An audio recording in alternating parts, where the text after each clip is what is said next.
A crime of passion. Was that the reason why a blade was pierced through Mr. Border's chest? I don't know. Look, we'll find out in season 8 whenever that happens. But aside from Hayden, a lot of people are suspecting Tamara as the main suspect to putting the knife into Gary, leaving him for dead. And it does make sense. I personally don't think she was the one to do it. But keep in mind, I've done a video with over a dozen characters and their potential motivations. I even ranked them. And I forgot, I think I put Tamara near the top at like number 3 or something. But it makes sense. If you look at the video I did about Hayden being too obvious of a pick to be the one to do it at the end of the episode, I did mention what I'm going to say in this video a bit in regards to Tamara, after getting kicked out of the house by Hayden. Where exactly was she going to go?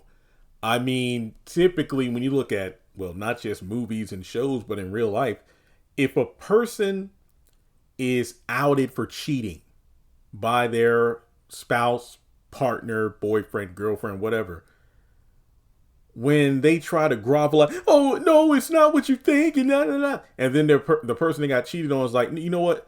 No, that's it. I'm done. No. I'm like Catherine Jackson. I don't want you no more. You a liar and you a cheat. And I don't want you. I don't want you. I don't want you. Get out. Basically, where are they going to go? They're most likely going to run to the person they've been having the affair with.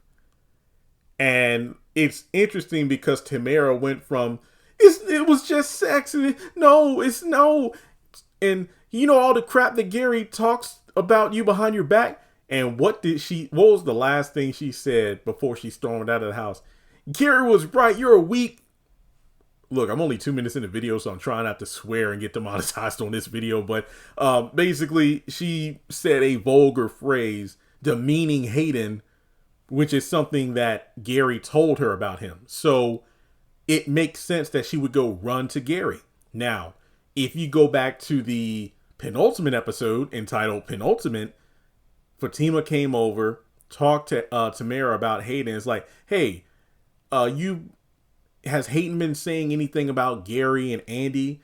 And then Tamara kind of scoffed. Oh, your friend Andy? Oh, no, nothing like that's going on. And I wouldn't know. Besides, I'm pretty sure Gary's preoccupied. I heard he's been getting something better lately, referencing herself. So that leads me to believe that for whatever reason, Tamara still puts herself, or more specifically, Tamara still believes Gary has her on like this pedestal of sex. Like, oh, there's no one putting it on him like me, as opposed to it obviously being the other way around. I mean, dude just kissed you when you were sprung from the get-go. And he made it clear to your face. He doesn't think of you like that. Like, look, don't do any unsolicited phone calls or texts. Like, I will contact you when I want some, and that's it. So let's say she calls Gary in a panic, wanting to meet up with him right then and there. And Gary being Gary, I wouldn't be surprised if he wouldn't be opposed to meeting Tamara before getting married, just because maybe he wants to get some. I would say some, one last time with Tamara, but let's be honest here. This is Gary. He wouldn't do it just one last time. It would still continue even behind Gary, even behind Andy's back as his wife. I mean, look at how he cheated on Jasmine, who he was married to at the time. And if I remember correctly, oh wait, yeah, that's right. Because after he and Andy were supposed to get married in season 3, Gary wasn't able to have sex with her because, I don't know, he just wasn't feeling it. And from there, that's when he started doing the sex therapy thing. And that's when Andy's like, wait, what? So basically it's like, wow. So not even 24 hours after we were supposed to be husband and wife, you're already in bed with another woman. Technically it was therapy, but still. So really, when it boils down to it, I look at the Tamara angle of, I need to go to Gary right now. He's all I have left. Only to find out that the man she had fallen for was about to marry someone else. So let's just say, Tamara, again, over putting a higher value on herself than what Gary believes her to be, feels some type of way, which, let's be honest here, Why would she feel some kind of way about Gary getting married when she was still married with an asterisk to Hayden? You know, I'm his girlfriend. I don't have a ring on his finger. I'm just going to say they're still married. I don't know. I don't care. The writers don't care about continuity. Why should I? So basically, it's like, well, you were married when you were messing around. Like, well, what's the difference, Tamara? But no, she felt like it should have been her. So let's just say, you know, Tamara's looking like defeated, and Gary takes off his jacket, puts it on the chair. He's like, you know, just talking down to her because she's still like in this fog, like this haze in her mind, because she's been outed for being a cheater. So what she had with Hayden is gone, which is crazy to me because think of it this way. She tried to extort $250,000 from Gary, but he quickly shut that down. And like Hayden kept saying, like, look, you don't work. You just sit around here living in the lap of luxury while I go to work and bring home the bacon. The least you can do is, like, you know, maintain a clean house. And because she got busted, that's all gone.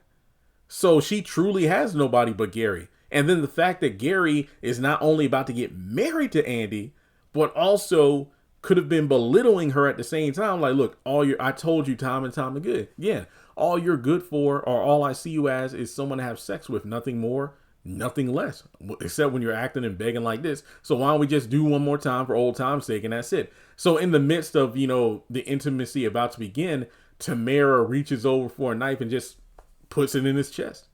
That is very reasonable, because I do believe that one behind the scenes photo we got that showed a list of characters being Robin, Hayden, Tamara, but then a bunch of henchmen. Do you think people could come after Tamara and Hayden? Possibly. But I just feel like it's one of those situations where I just don't think that's the case. It's a good whodunit, but there's a lot of caveats. Because remember, because people were like, well, because I asked the question, wait, how would Tamara even know where to go? Well, maybe she followed Hayden. Nah, that wouldn't work, because we don't know the time difference between when Tamara got kicked out to when Hayden actually drove off.